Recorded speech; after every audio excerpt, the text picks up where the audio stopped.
સુરતના ઉધના વિસ્તારમાં આવેલા દત્ત કુટીર ખાતે ગતરોજ જીવલેણ હુમલાની ઘટના બની હતી।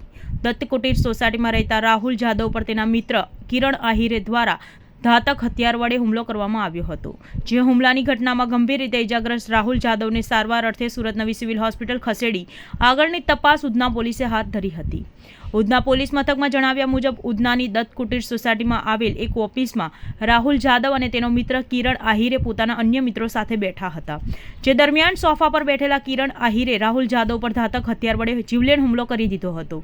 હુમલા બાદ તાત્કાલિક ધોરણે બેઠેલા તમામ અન્ય મિત્રોએ કિરણ આહિરને ઝડપી પાડ્યો હતો। જે બાદ કિરણ આહિરે ઘટના સ્થળ પરથી નાસી છૂટ્યો હતો।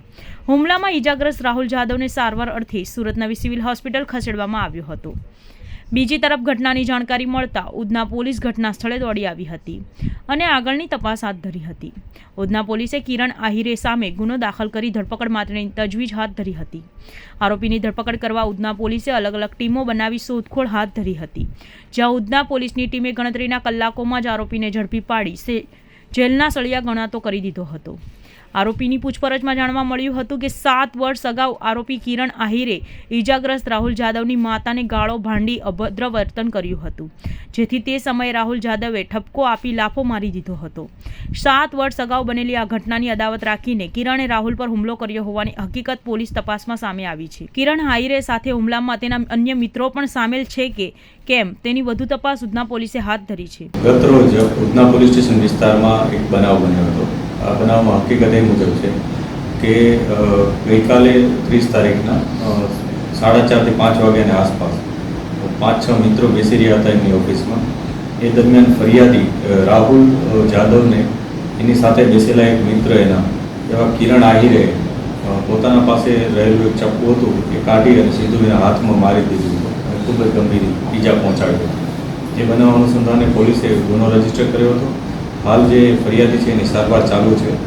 પોલીસે આરોપીની ધરપકડ કરી લીધેલ છે અને અત્યારે પોલીસ કસ્ટડીમાં છે। સાહેબ, મારવાનું કારણ શું?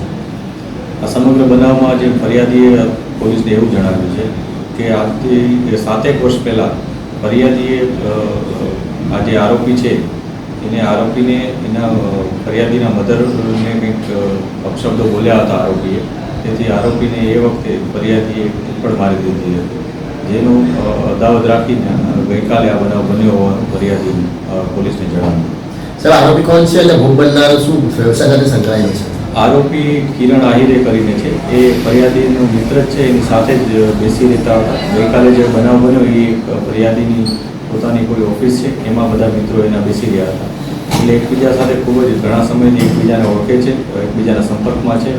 આ ઉપરાંત જે ફરિયાદી છે એ યુટ્યુબ ઉપર ચેનલ ચલાવે છે, પત્રકારત્વ તરીકેનું પણ ચેનલ ચલાવે છે એવા મેસેજ છે।